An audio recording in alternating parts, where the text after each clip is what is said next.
Today, we're going to be talking about SEO competitor backlink analysis, and y'all are in for a treat because we have two panelists here who are fantastic at backlinks, at all aspects of backlinks, and we're going to cover it from lots of different angles. So you're going to get a really well-rounded introduction or top up on your knowledge around backlinks. So to give a little roll call, we're going to be joined today by Debbie Chu. Debbie is a fantastic backlink and link building expert. My name is Crystal Carter. I'm the head of SEO communications here at Wix. We're joined by Patrick Stox of Ahrefs, and we're also joined by Mordy Oberstein, my partner in crime, my podcast co-host, writer on the Wix SEO Hub, international speaker, Yankees fan, Mordy Oberstein. Nice to see you. Thank you for the last one was the most important one. Thank you for that. Okay, so in this session, it's important to know, and please tell anyone who joins late, because they always ask, we love you all, but they always ask the same question, which is why this is here. Yes, the webinar is being recorded. The YouTube link will be sent, the YouTube link of the recording will be sent to you via email after the webinar. So I know that we're going to cover a lot of stuff during this webinar. Don't worry, you'll get the link. You can go back and watch it on YouTube, and you can stop and start and go and play along as you go later on. So don't worry if things don't make sense just in the first instance. You can stop and start and go through it as well. Ask questions in the Q&A panel. We have people who are going to be answering those as we go along as best we can. We are also going to be curating out some of the themes to ask our panelists at the end. If you like this webinar, join us next month, or join us in September for the start of our next next month. Actually, we're not doing August, we are doing July. So join us next month for our next webinar, and then join us again in September for webinars after that. And you can find those on the Wix SEO Learning Hub. And without further ado, we're going to get into some of our presentations. So we've done our introductions. We're now going to hear some insights from Patrick Stox. Then we're going to hear some insights from lovely Debbie Chu. And then I'm going to tell you a few different things that you can do to support your backlink campaigns and your backlink activity on Wix. And then we're going to do the Q&A as led by the wonderful, fantastic Mordy Oberstein. And with that, Quick point of order. Quick point of order. Marketers have to market. Don't forget to check out our SEO newsletter, Searchlight, over at the Wix SEO Hub, and our podcast, SERPs Up. Yes, where you can hear all of this information and more. So with that, we're going to hand over to Patrick. Patrick, if you'd like to share your screen. Can you enable screen sharing? Oh yeah, that would be a great thing for you. Just a second. I think I got it. Can you do it? Yep, got it. Cool. That does it. All right, hey everyone. Excited to be here. Thank you for the awesome introduction, Crystal. Mordy, always a fan. As Crystal already said, I work at Ahrefs. I'm pretty active in the SEO community. I'm really not going to cover any of this. Just like to skip that. For those that don't know, a link basically is when you click something, it takes you to another page. That's a link. There are different things that make some links better than others. You know, the page that it's on, how relevant it is to the page it's linking to, the anchor text, or like what the link says, that kind of thing. Links are like votes. They help you rank better in Google. You're basically saying, I trust this site. I like this site. I'm going to link to it. I think that content is good. So you should rank them higher. And Google uses that. According to Google, one of their folks has said that it's literally one of the top 2 ranking factors, content and links. We've run tons of studies because we have more link data probably than anyone at Ahrefs. We found that generally better links correlate with more traffic. Now, warning, correlation is not causation. Anyone that does any data analysis will tell you. But generally, if you've got a page with good content and good links, you're going to rank better than a page with good content but no links. I actually proved this a couple of years ago. I used what's called the disavow file in Google, and I just removed, I basically said, like, don't count links for a bunch of my posts. And the results, I think, kind of speak for themselves. We lost a bunch of traffic. We lost a bunch of rankings. It hurt us. Don't do that. It's a bad idea. So bad that I think I was the first one to actually try this. And we've also run big studies. I think this study was over 1 billion pages. And we found that 92% of pages have almost no links. About 2/3 of those actually had zero, but another, 26% had like 1 to 3 referring domains, like 1 to 3 different sites that link to them. So there aren't that many pages on the web that really have good links that are viewed as kind of authoritative, that people are vouching for, that people think the content is good. It's a surprising small subset of pages. And those pages answer a lot of user queries, so they tend to get a lot more traffic.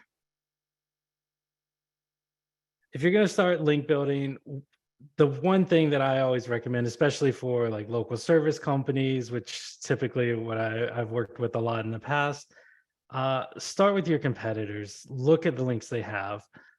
First off, find your competitors. We've got a way to do this for free. The whole competitor report lists dozens of competitors within Ahrefs. It's ahrefs.com/AWT, which is Ahrefs Webmaster Tools.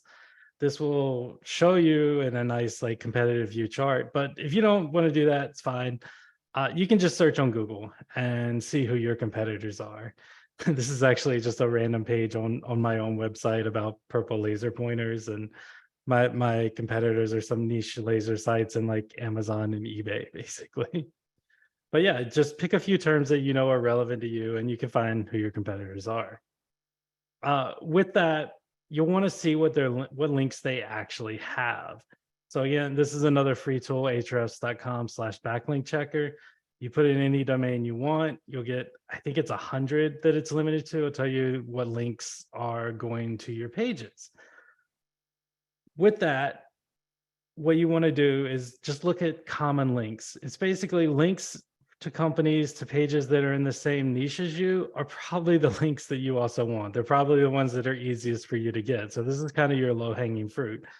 I'm going to show you a better example here using accountants. This is like some local accountants to me. I'm in Raleigh, North Carolina. So I just picked a few. A link intersect tool, there's several of these out there. But basically you can enter a bunch of competitors and get like the co-occurrence of their links. So like 5 of these sites have a link from whatever domain. You can do this again for free in like the backlink checker tools. There's a bunch of free backlink checkers too. It's just a lot more trouble to go through one at a time and on limited data. So these kind of help speed up the process a bit. And this is kind of what that looks like. So like goodfirms.co, a website probably about accounting firms. There's like 3 of these companies here locally that have links from them. So that's probably a link that I want to go after. Same thing like uspaa.org. I'm sure that's an accounting organization of some kind. Probably already a member, may not have filled in the website information when filling out the form and signing up for that. So more than likely, I might have a profile there. My client does. I can just go in and say like, oh, this is my website, and boom, got a link from there. And that's the kind of thing you want to look for. You want to work your way through the individual links, see what they're getting, look at the sites, and find patterns for that. Now, I have a much more scaled process I use personally. I put a link to this this blog article. This has it with exporting sites. I did this for, I believe, whoever is in the top 10 and the top 50 US cities, and also as a way to do it with local markets to find local specific links. So I basically said, like, don't just look at accountants, go look at, you know, lawyers, go look at dentists, go look at other service industry folks in the same market and look at what kind of links they're going. I personally even use an API for this. So this takes me like all of 10 minutes to do. If you're exporting, I would say a couple hours and then another hour or so on the classification. So it's more work up front. Well, I would still say less work than trying to go through one at a time, but in general, more work up front, but a faster process when you start to go looking at the links that you want to get. So patterns, certain things you'll find, niche specific. So these are basically all the links that I found that I would classify as niche specific for accountant links. I could probably go through these sites and look at how and get these in an afternoon. So it's not that it's going to take you forever to go through these. It's not that it's a ton of work. I would say these links are some of the most valuable you can get. Whatever links are niche specific to your industry, they're probably some of the easiest ones for you to get, but also like they're the most relevant links. So they're going to be valuable. They're going to help move the needle and help you rank better. Lots of other ways to look at patterns. You'll see things like directory sites, local citations, coupon websites. That's about all I found actually when I was looking at just the accountant links. But when I started to look at the city specific links, I found a world of different opportunities. So again, this is relevant in Raleigh, but we have a bunch of colleges and universities here. I found like their forum, their websites.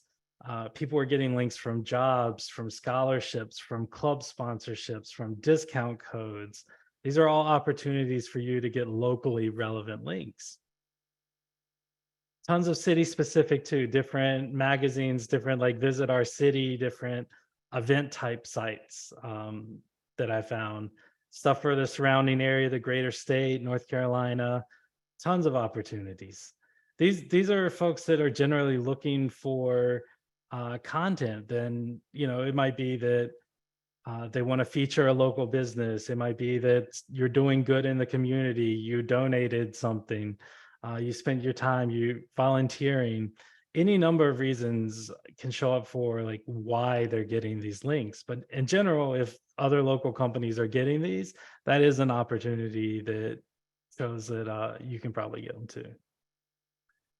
There are also tons of local news, magazine sites, food blogs. Some interesting other patterns that I saw were people involved with weddings here. Basically, every DJ, every photographer, every event planner, they were all talking about the weddings and the events that they were doing, and they were all linking to each other, which I thought was pretty fascinating. If I was, say, a dentist here, I might even get involved with weddings, like do some kind of thing like, oh, get your teeth whitened, bride and groom. Because more than likely, I could probably get some links for some other local companies out of that, just being involved with the wedding. It was very similar for real estate. So like realtors, apartments, HOA communities, they were all linking to like local restaurants, local things to do. So if I'm an event space, if I'm a restaurant, more than likely I'm going to reach out to some of these folks and be like, hey, I'm here. We're awesome. Do you want to add me to the list you already have? There's just a ton of patterns. These are, again, common ones I've seen across like different niches, but any suppliers, affiliations, meetups. Meetups are popular, especially if you're sponsoring a meetup, buying them some pizza or something or some sodas. You typically will get a link out of that. Local podcasts, charities, sponsorships, different awards like city awards, who's got the best burger in town, who is does the best landscaping.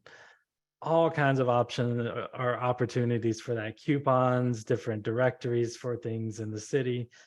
Again, these aren't super complicated or super hard to get. They're things that your competitors are already getting links to, or folks in your city, they're already getting links from. So more than likely you can get these. These are kind of low hanging fruit. They should be fairly easy.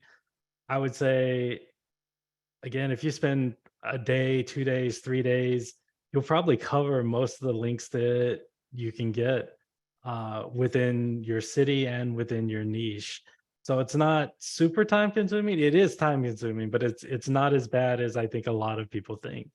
And I've done this many times over the years with different companies, and usually I would say results are shown within a couple months. They tend to go right up towards the top if they were, say, like middle of page 2, middle of page 3 for some of their main terms. So it does work. And that's all I've got. I'm excited to see what Debbie is sharing and Crystal after that. So thank you all. Appreciate your time. Thank you so much, Patrick. That was really, really cool. I think we had a lot of great questions in the chat. A lot of people who are interested in links. So we were talking in that section about how you can understand the sort of linking environment, the kinds of links that other people in your space are getting to help their content rank. As Patrick was saying, a link from another website to your website is like a vote. It's like somebody saying this person is good, and I think this person is good, and I think that person is good when they link to you, when they post a URL from their website to your website. And yeah, you've explained it really well. Debbie is now going to talk to us about a couple of examples and a couple of ways that you, once you've done that research, once you've had a look at all of the different kinds of links that people are getting in your space, how you can go about getting some of those links to your website in order to help you get some great SEO results. Awesome. So let me share my screen now. Thank you, Patrick. I think we have a good segue, or try to make it like a good segue into my talk today. So basically, hi everyone. My name is Debbie. I'm the Global SEO Manager at Dialpad. Of course, thank you, Crystal and Mordy and everyone at Wix for having me to talk about links today. I did want to kind of expand on a few things that I think will be helpful for everyone to help you have a better understanding of like what really works for your competitors. But I do want to also remind you to like also look beyond your competitors, which Patrick touched on a little bit as well. So earlier, we've kind of talked about that link intersect or a link gap analysis to see, what are domains that are linking to your competitors, but aren't linking to you. If we have like a better idea about what works in your industry, I think that's going to be really, really helpful information that you can use to guide your own link building strategy. So in order to figure that out, the big question that we want to figure out is, what are your competitors' best pages by links, right? So Patrick earlier shared about like, where are the sites you can get links from? But I also want you to look at what are the pages you want to get links to. So when you are able to figure out like, what is this valuable link-worthy asset that you can create for your website, that's going to be something that can really help increase your chances of getting links. You can use that as a way to maybe pitch to journalists, or you share it on social media and it kind of goes viral, and that might be a way for it to increase its visibility and get links that way.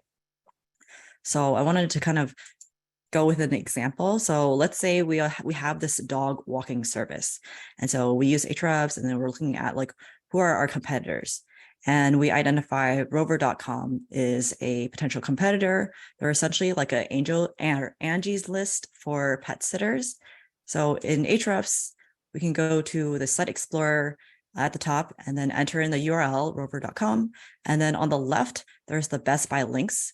We can click on that, and then you'll see the results here.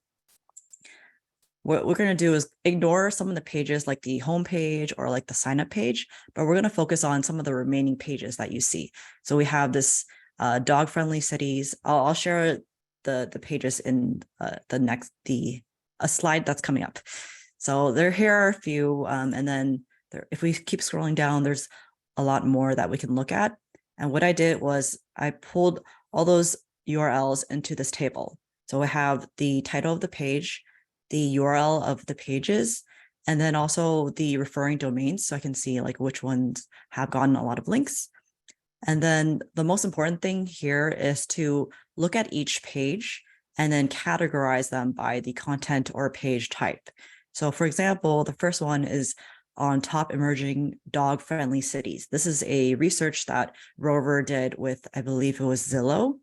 They looked at which cities in the US are going to be really dog friendly. And so if you're a dog lover, you can potentially consider, renting or buying a house in those cities. So that was kind of the purpose of that research. And the insights is kind of something that you might not have ever heard of before, but it's also like very interesting. So it's like unique, new, and interesting. And that gets people's attention, essentially.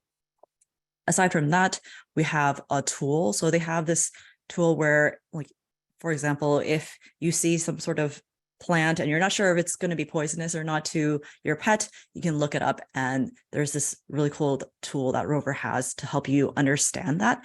And so I think this is another content type that can really help people get links, as well as it's just a very informative piece of content that is helpful. And that's why it has gotten links. Another one that I wanted to quickly talk about is the listicle type of page. So they have 100 most popular dog names. So, if you're a pet dog owner and you just got a new puppy, you might be looking for a name for your dog, right? And so having that listicle is just a super helpful resource for you. And if someone else is writing a blog post about, I don't know, like some tips for when you first have, or how to like kind of take care of a puppy if you're like a first-time dog owner, I might link to this 100 most popular dog names because it's relevant to the topic that I'm writing about. So from my experience, topics are pages that are based on research or like a tool or even a listicle. It can be dog names. It can be even a list of different stats for a specific topic. Those are really great ways to get links no matter what industry you're in. So definitely look into what exactly your industry is doing. Make sure you don't only look at one competitor, but we're also going to do this process for 2 or 3 competitors. And if you have the time, look at more of the pages that have gotten links and really categorize them and tally those up. The end goal is to really get a pulse on, how is your industry or how is your niche building links? So the more competitors you analyze, you can avoid potential bias. So like, for example, if you only look at one competitor and they only rely on creating a lot of guides for their website, and that's what has gotten links in the past, that might not be the best way for you to get links. You also want to look at what other competitors are doing. I wanted to kind of quickly share that I have done something like this for 6 different industries in the past, and I shared my findings in a talk that I did back in March at SearchLove. I wanted to share one key finding that I think would be helpful for this audience. With the study that I did, I looked at like 6 different industries that are like really competitive in terms of link buildings to see like for competitive niches, what exactly are people trying to do? What types of pages have people gotten links to? And therefore, what pages should your website also have? And so I looked at, I kind of separated out the DR90 plus websites, and I found that the top 3 types of pages that have gotten a lot of links are, number 1, a product or service page, so like a dog walking page. Number 2 is a guide, so maybe like how to choose a dog harness for your dog. And then number 3 is research, so the Zillow and Rover piece that I mentioned before. So make sure if you try this methodology, do it for your industry and really see what shows up in terms of like, what is your industry? How are they building links? It's going to be typically different from other industries. And, if you do this research, make sure to give me a shout out and let me know what are some of your findings. Happy to kind of talk about that. Another thing I wanted to quickly go over was that aside from just looking at your competitors and your specific niche, as Patrick mentioned, you should also look at what are some of the complementary businesses to yours. So 2 reasons that I recommend this. Number 1, there might be really cool and unique ideas that other companies are doing in terms of link building that you can repurpose for your own niche. And then another thing is also, if you're able to identify the different partners with that you can kind of build a network around, and you're able to sort of create win-win relationships with these people, they can help potentially like distribute your content. You can also do co-marketing with them to collaborate on link-worthy assets. One quick thing to kind of help you ideate like who are these competitors, you can just ask ChatGPT. So this is what I did. And so they gave me a bunch of potential kind of like other businesses for me to reach out to and try to create a relationship with. So last thing I wanted to kind of touch on was, before you start doing your link building, make sure to also understand Google's guidelines in terms of like, what are things that they want you to avoid, what is considered spammy link building.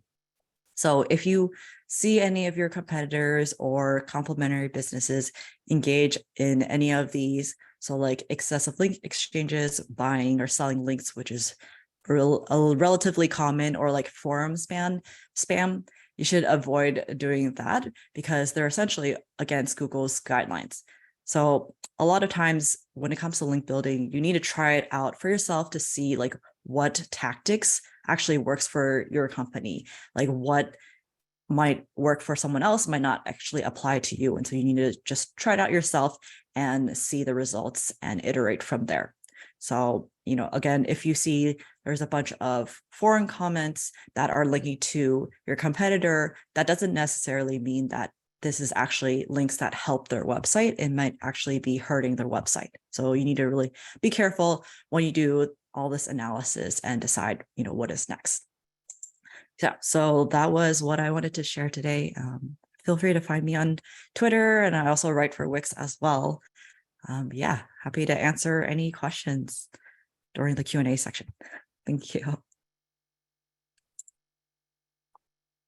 Fantastic. Thank you so much. There's some great examples of ways that you can do link building there. We have got some great chat questions. Mordy, are you getting the questions ready for everyone? I've got questions. I've got a notebook full of questions. I got a Google sheet. I have questions. We've got lots of questions. Okay. So what's going to happen now is I'm going to go through a few Wix resources for helping you to manage some of your link building activity. I'm going to go quickly so that we have time to get to your questions. That's why I'm going to go quickly. And you're going to get this deck after the webinar finishes, and there are links to everything that I'm talking about so that you can explore it in a bit more depth afterwards. So I'm going to talk to you about a few of the backlink management resources that we have on Wix. So one of the things that we were talking about is we were talking about all of these links that you're getting. Well, when you're getting links, it's really important for you to track the links that are coming in and whether or not your link building efforts are going well. So Debbie was talking about, for instance, if you did a report and if you were getting lots of traffic to your report and lots of, like, let's say that the local newspaper picked up on your report on like, how many dog walkers there are in the city of San Francisco, for instance. Let's say you did a big survey of all the dog walkers in San Francisco and they wanted to see that. Well, you know that it was on the local newspaper, but it might have been on other websites as well. So when you go into your marketing overview report, you can see a referral growth over time. Now, sometimes traffic from external links is referred to as referral traffic in Google Analytics. You'll see this, and also in Wix Analytics. And here you would select organic social, which those are light link building signals. They're not exactly the same. And you would also select referral, and you can see your growth for instance on this one. And you can also see, for instance, the different channels that you're getting across that as you're going through as well. The other thing that you can see is the value of your links. So for instance, it might be that newspaper, that all of the people who come from that newspaper buy something. That means that's a really valuable backlink for you for lots of different reasons. So for instance, if you go to the order conversion by traffic source report, then you can filter by referral, which tells you where the link came from. So this is the external website that has a link to this website. And then you can also see information about the traffic source, and you can also see information about those sales that were related to that over that period of time within that report. The other thing that's useful to think about is when you're doing backlinks, some of the comments were saying, how can I add a link to my website? Well, the thing about backlinks is that once it's on their site, you're not in charge of it. So you don't exactly add it, they add it. Sometimes people add it wrong. Sometimes they might add it without the www, or they might misspell something, or they might do something to that effect. And if that happens, then the link's not as valuable to you as it might be if they'd done it properly. Now, if that happens, you can use the URL redirect manager to redirect their misspelled link to your properly spelled link. So here I have communities with 2 N's, and thank you for the link. I wish you'd spelled it properly. Here's a redirect to my actual page that has the community. So in the Wix URL redirect manager, you can manage that. And you can find that in your Wix SEO tools. Another thing that's useful is to track your links. Sometimes people might use something like a coupon code or a promo code to go with sort of a link, like if you're doing a campaign project or you're working with an influencer or doing something to that effect. It might be that you might use a coupon code. We have coupon code generators, and you can generate a coupon and you can give them the code, and then you can see, for instance, if something was working there. We also have something that automates canonical tagging. And for the beginners out there, don't be afraid of that word. It's not a big deal. It sounds more technical than it is. It's basically, it's like stamping that it's saying that the content is yours and you were the original writer of the content. And what happens on Wix is when you make your blog or whatever your content you have, we automatically canonicalize your page. So if you do something called content syndication, for instance, if you publish your page on a different place, or if somebody else publishes your page or your content on a different place, we have the canonical that tells Google that you were the original poster of that content, and it helps you to help with your content syndication.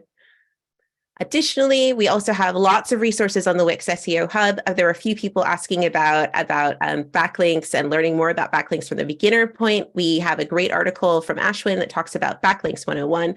Once you get to grips with that, you can have a peruse through Debbie's. I can see Debbie's like, yeah, that's my stuff. This is Debbie's articles about link building, about how to get started. She shares some great examples there. She also talks about sort of the link building myths and things there. And we also had Debbie also joined us for a podcast as well. And Patrick, I'm realizing we need to get you on the podcast as well to talk more about links. And with that, I'm going to jump into your questions. And again, we're going to send all of these, and all of these things have links to all of them. So I'm going to stop sharing, and Mordy's going to get to your questions. We did, by the way, give Patrick a backlink on the episode where he talked about how to choose the right SEO tool. So yes, that's true. Yes. yes, got a backlink. Nice. There are so many questions. First up, thank you, Patrick. Thank you, Debbie. That's really interesting. Someone asked about the t-shirts. Why are you both wearing matching t-shirts? That is the very famous Ahrefs t-shirt that just says t-shirt. It's a classic. It's like a classic SEO t-shirt. One of the things, Crystal, first off, thank you for mentioning about traffic. I think one of the things that gets lost in the discussion about links is that links are good because they bring traffic to your website, not just for their quote unquote SEO link juice, which is also important. Also helps Google find you and be able to crawl your pages as well. That's another benefit. So one of the other benefits really quick about links is Google is, let's say you have a link from ESPN.com and Google is crawling ESPN's website and they stumble across a link to your website. They will theoretically follow that link, see your website, and start crawling and indexing and reading your content as well. So it's a great way for pages to be discovered. Link building tactics, I want to say really, really quickly, and Debbie touched on it. Link building sometimes can be a relationship building, especially at the local scene. If you're a local business and you go say at the local county fair, you can make relationships with other people at that fair who related to your business, and you can theoretically evolve to the point where you do that and you do that. Great. I'll link to you on my website. Oh, really? It makes sense for me to link to you as well. Don't do an exchange on purpose that way, but if it comes out naturally, that's another issue.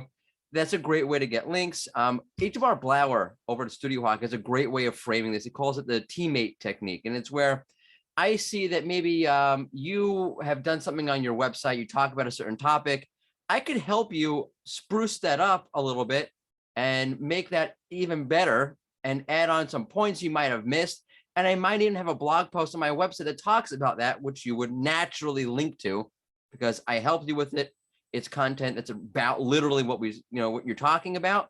And the natural result is going to be a link. So relationship building and link building really kind of go hand in hand. Okay. I agree with that. I mean, I'm sure Patrick and Debbie would agree with that as well. I think it's a really great place for like beginners to start. Like if you have sponsored the cupcakes at the church picnic, then like ask for a shout out on the church website. I'm just saying. I don't know, Patrick, I don't know if you have any insights on things like that for beginners to get started with some links that are based on their relationships. Yeah, it's what Morty said, especially for local links. You know, you want to be on a podcast, go meet the person, go to a meetup that they're at. Yeah, it's that way really, no matter what it is. You know, I got the link from the podcast apparently because I did the podcast. I'm active in the community. Morty's a great guy. He hooked me up there. So that kind of stuff helps. I mean, I'm sure that's probably how like all of the links to my own website or a lot of the stuff to Ahrefs, people share my content when I write, uh, because I've established those relationships. So it really does help. Absolutely. Yeah, and social media, by the way, is a great way to get links. Patrick did a great post about, you mentioned before, about disavowing links and that they don't really make a difference. I saw that. I said, hey, let's cover that in a podcast I do called Edge of the Web. It's a SEO news podcast. And we cover that on the podcast. And we link to Patrick's article, which I saw from Patrick's social media. So social media is a great avenue to build links. Absolutely. Okay. With that, there are a lot of questions. I'm going to frame one of the questions, or a lot of the questions, as, are all links equal? I think that's great. What do we think, Debbie? I would say no. There are kind of like the spammy links that I kind of talked about earlier. Like for those, typically, like if you don't know what the disavow, if you're not familiar with disavow tool and what it does, please do not use it. Like that's what John Mueller at Google has said many, many times.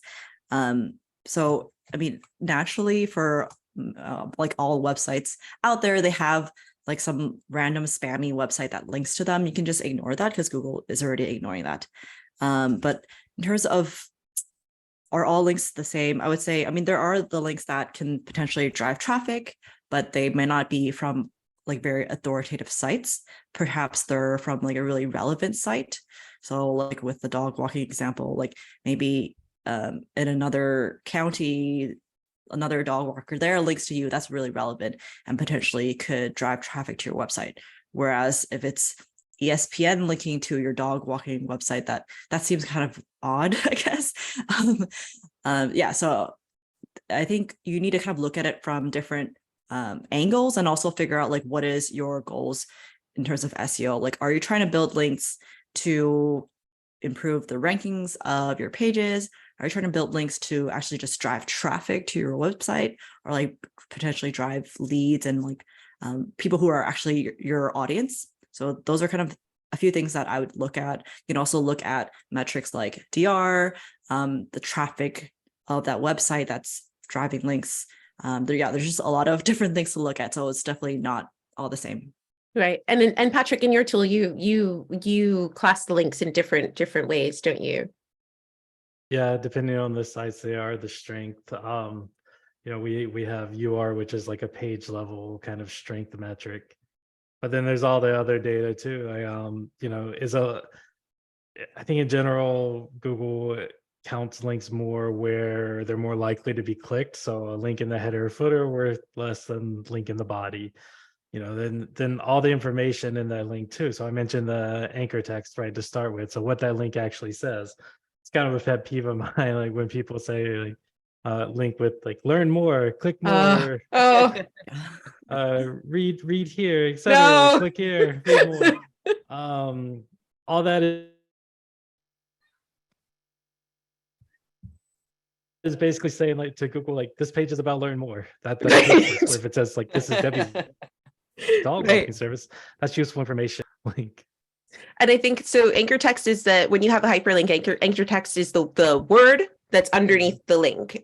So essentially, I kind of try to think of it as it's almost like the door or the label for the door. So let's say it's like what's behind the door, and if the door just says open, you have no idea what's under, like what's behind the door. If the door says it's the kitchen, then you're like, great, that's the kitchen. I want to go to the kitchen, so you will go through the kitchen. But if you're just labeling with nothing, then that's not really giving them details. And so all of the anchor text gives Google information about your site, which helps them to understand your site as well. And yeah, it's really, really, really. I can't agree with you more about click here. It just makes me.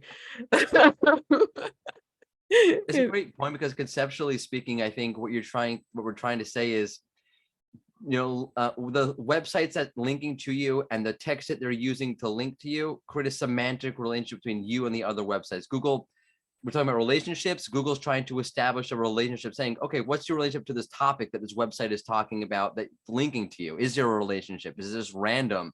Is trying to better understand and contextualize who you are, what you do, and how relevant you are for that topic by your associate. Who are your friends, basically? And if your friends are nothing to do with what you talk about, then maybe there's something going on here that's a little bit weird. Another question that comes up often, has come up in the chat, is there a magic number? Is there a magic number of links that you need? Is there a magic number of websites that you need linking to you? What's the magic number to get the rankings? Yeah. Patrick, do you have the Limit does magic not number? exist. Yeah. The limit does not exist. Does it not exist, or you're just not sharing it? No, there's, I mean, potentially more than your competitors, but there's so many other factors too with content and, Google's other like 200 ranking factors. So links are just like one part of it. Again, they're kind of a major part. But if you're not doing external linking, at least do internal linking, like links from one page on your site to another. You control those, they're easy to add. So all this stuff adds up, and I don't think anyone would legitimately give you a number that says you need 578 links. It just doesn't work that way. Right. Yeah. And I think Mordy, you touched upon this about crawling. When we think about links, if somebody writes a piece of content and it has no links internally and has no links externally, that's kind of like a tree falling in the wood making no sound is what that is. It's a lonely page.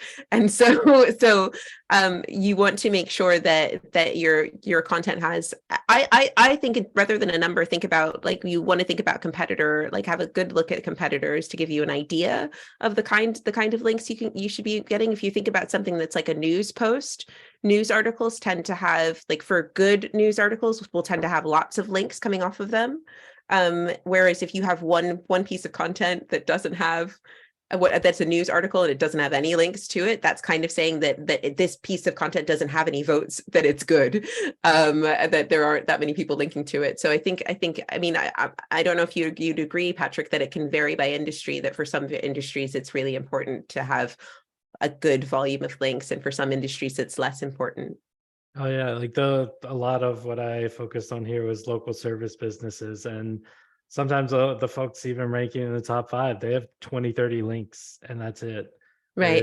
Whereas, someone like Google is going to have billions of links.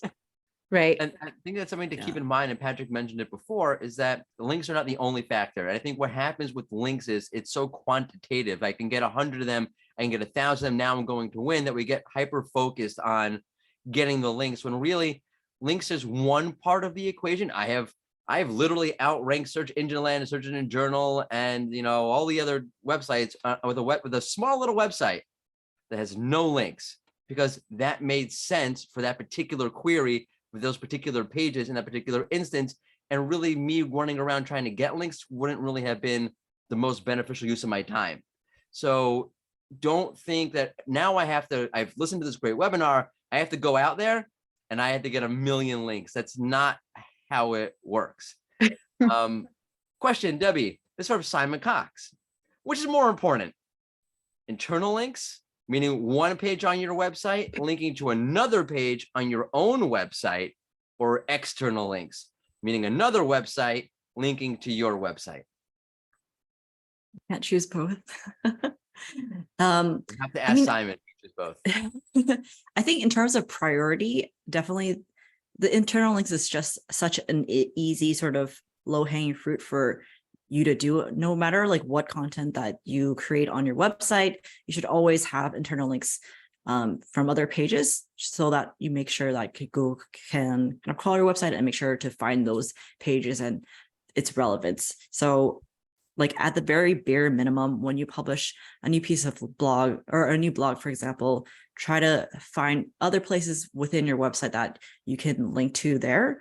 And then kind of, you can, let's say, assuming that you've written the best piece of content on this topic, you've added some internal links within your website, you can kind of let it sit for a little bit, maybe give it a few weeks or a month or so and see how it ranks. So let's say a month later, you're ranking on the first page, but you're at the bottom of the first page.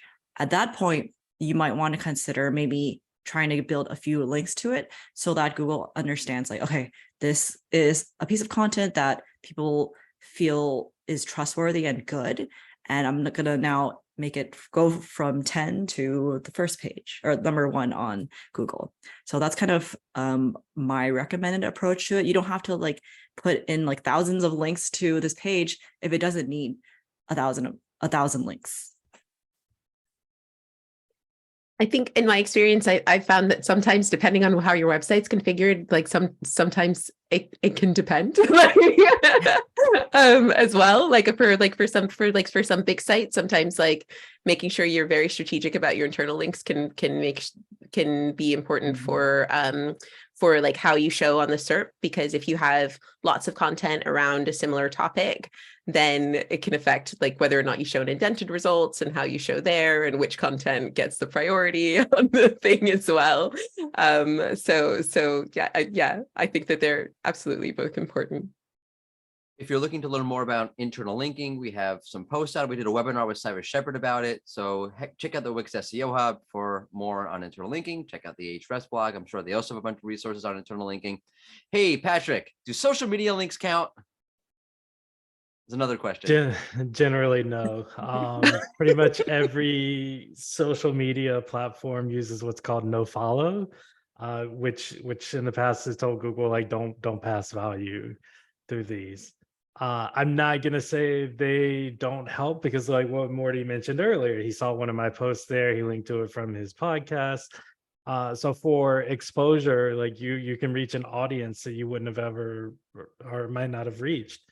Some writer for a newspaper or search engine land or something might see that, write it up, and then boom, you just got a link because of the social. So I wouldn't discount it, but it's the links themselves on social, no. With that, maybe I know we touched on just a second ago about the different types of links. There's a no follow link, and it relates to a question that someone asked regarding I sponsored something and I paid to have my logo, let's say, appear up on their website, and that image links back to my site. Does that link count if I paid for it? That's complicated. Technically, it shouldn't. Technically, that should be marked sponsored or no follow. Google does have some systems to look to try and identify whether that is like a paid for link and discount it if it is. But there's always a chance that it actually could be counting as well. Like if their systems don't catch it, if it's not marked up, potentially it could. But hopefully you're sponsoring something because you want to be sponsoring it and not doing that just for the links. David, we quickly run through what it means when we say no follow link or sponsored link versus what we'd call a follow link. Yeah. So, sorry, Crystal. No, I was just going to say I dropped a link in the chat. I'll drop it again. We have an article on the Wix SEO Hub also about no follow links. So I'll drop the link there as well. Cool. I think so. Basically, by default, all the links on the web are followed. Or so basically, if I'm linking to this other page, I'm showing Google, I vote for this content, I think it's good. Now, there are situations like where if that person paid me money to sponsor something that I'm hosting, then I should let Google know that this link was through a sponsorship, and I can mark that link as sponsored. And then there are other situations where, let's say I have let me think, maybe people are they're able to comment on my website, and for some reason they're able to get a link from my website to their website, and I don't want that to count. That's in a situation where I would add a no follow, because they have basically, if you think about like user generated content, so a random blogger goes on Debbie's blog and comments, like I don't want them to, or I'm not voting. I'm not, there's no mm. vote of confidence there. Yeah. I just want to kind of make sure that link is a no follow. Or there's also examples like, for example, I think some higher domain rating websites like Forbes maybe, or Huffington Post, they might also just no follow their links because they don't want people manipulating their authority and showing Google mixed signals, basically. Right. I think it's kind of like you don't vouch for everyone. Like if you think about like, and the bigger your site gets, the trickier it is to check every single link that comes through the door. So yeah, something like you're saying, something like the Huffington Post, or like everybody who comments on your blog, like you can't check everyone to see if every single link that they share is a good quality link, and you don't want people to think that you're like, yeah, this link is great. This is because it may or may not be, and you don't know. So that is kind of what the no follow is supposed to signal. It's supposed to say either that Mariah Carey meme, like I don't know her, or just, I can neither confirm nor deny whether or not this content is decent, is kind of what it's supposed to say. Yeah, because it's a two-way street. If you're linking out to other sites, so if I have a baseball blog and I'm linking to ESPN, Google's looking at who I'm linking to. If I'm linking out to a bunch of really shady, sites that are trying to like steal money from people, like on betting, Google's like, maybe that's not a great website to rank. Right. So what you link to also says something about who you are. So if people in your comments, you write a blog post and people put whatever link they want in the comments. Oh no, now Google's going to think I'm not reputable because the people in the comments are linking out to all these crazy websites, but there's a label or there's a status you can attach to the link called user generated, where it goes like, okay, we get it. This is just random blog comments and we're not going to hold it against you, kind of thing. Which brings to another question. Let's say a bunch of really non-reputable websites, and Patrick obviously spoke about this before and Debbie spoke about this before, but let's just discuss it.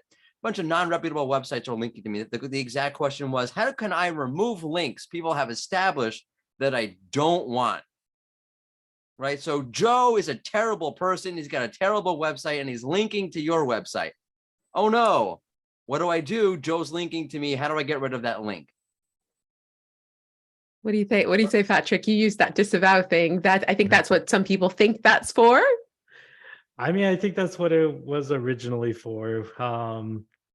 But years ago, Google kind of changed the way they worked, where before, like, you would want to remove any bad links or you might be penalized. Now Google plays a lot nicer. Rather than penalizing people, giving them manual penalties, then you then have to do like outreach and say like, please remove this link. And then anything you can't get removed, that was what the disavow file was for.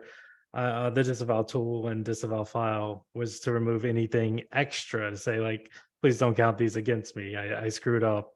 I made this mistake. But their systems changed, I don't even know, 6-7 years ago, probably, where they just tend to ignore any spammy links now, any bad links. So I would not touch a disavow tool unless I had a manual penalty these days. But I know a lot of people do it as like a routine maintenance thing. I personally think they're shooting themselves in the foot. They're probably getting rid of some links that are helping them. So it is not something that I would do. Yeah. I think also I've seen a situation, and I think somebody mentioned something like this. So yeah, that somebody had some malicious traffic coming through. So they had some sort of like some like really spammy links coming into them that were sort of like bad traffic, like bad bot traffic or something to that effect. And I've seen that on clients before. The client that I saw who had that, and I don't know if you've had other ways of addressing this, but in the end they migrated their site. So they changed their domain, and they had and rather than doing a straight 301, they actually had a page that was like, we have a new page at this page. So if it was a human who got there, they would go to the new link, and if it wasn't a human, then they would just end there. So that was an extreme case. and I'm not, and I doubt that many people are going to be in that sort of situation. But I think there is also a question of thinking about the page that they're linking to. So if they're linking to a specific page, you have control over the page that they're linking to. You have control over the content that they're linking to. So there's potential opportunities that you can take some action on that side if you're getting terrible traffic. But I think it's unlikely that that's happening to you. So TLDR, for the most part, if bad actors are linking to you from their websites, Google's pretty good at just ignoring it. So you should too. The last thing, I guess, what I really want to talk about, because we're just short on time, which people have brought up, is we mentioned Google's guidelines. Can we maybe just run through a couple of scenarios or situations or aspects that violate these guidelines? Because that line of trying to build links and violating Google's guidelines is a very thin line. I'll give you I'll start it off. Somebody comes on LinkedIn and says, hey, would you like to guest post on my website? And I will guest post on your website and we'll trade links. Technically, it's a violation of Google's guidelines. That's how thin the line is. Yeah. So I think the way that I approach something like that is, if it is, so at my company is Dialpad. We are a SaaS company, so we integrate with a lot of different tools. And let's say, so for example, like HubSpot, we integrate with them. If for some reason HubSpot wants to create this content that's super relevant to Dialpad and our audience, I wouldn't say no. Like, I don't have a reason to say no, because I know the content that they write is really high quality. So in that case, I would accept it. And then if I can write something that's super high quality for HubSpot and it goes through their editing process and they kind of vet everything that I write, including the links, and they find it acceptable, I don't see why not, or why Google should discredit that relationship. So there are like specific situations. So I usually think of it more of like, if I have a really good, if I'm genuinely writing good content for this other blog and they're also writing it for us, and it's not just for the backlink, we also want to write something that's helpful for each other's audience, I think it's okay in that situation. Do you think it has it's the question of user value? Yeah, user value, and not doing the guest post for the link, but more of the user value there. It's all about intent. Yeah. The intent is to get links, or the intent to, I have something good to say, you have something good to say, let's share with our mutual audiences. Yeah, exactly. Patrick, give you the last word. I would say a lot of new folks, they'll just go to like Fiverr.com and buy a package of 100,000 links. Do not do that. Don't do it. Anything that is at some crazy scale, if it sounds too good to be true, if it's some automated process, if they're like, we're going to add you to like 500 websites or whatever, don't do it. Like, it's not going to help you. At worst, it very well could hurt you. You could actually get a manual penalty from that kind of thing. So try, like, links take work. They take relationships. Really, if it sounds too easy, just think twice. Don't buy links, I think is a bottom line. If someone tries to sell you a link, don't buy it. Well, thank you all for Thank you all for coming. Thank you, Mordy, for fielding all those fantastic questions from our fantastic audience. Thank you, everyone. We have lots of backlink content on the Wix SEO Hub, so please go and check that out. We have a podcast, we have this fantastic webinar, we have loads of articles. Do visit Patrick on the Ahrefs blog, where he has lots more content on links and a lot of those studies that he referenced as well. And you can see lots of content from Debbie on links, and she also has a website with some great work that she's done there. So yes, thank you to Patrick, thank you to Debbie, thank you to Mordy, thank you to everyone in the audience, and we'll see you again at our next webinar in July. Thank you, everyone. Bye, everyone. Thank Bye. you. Bye. See you soon.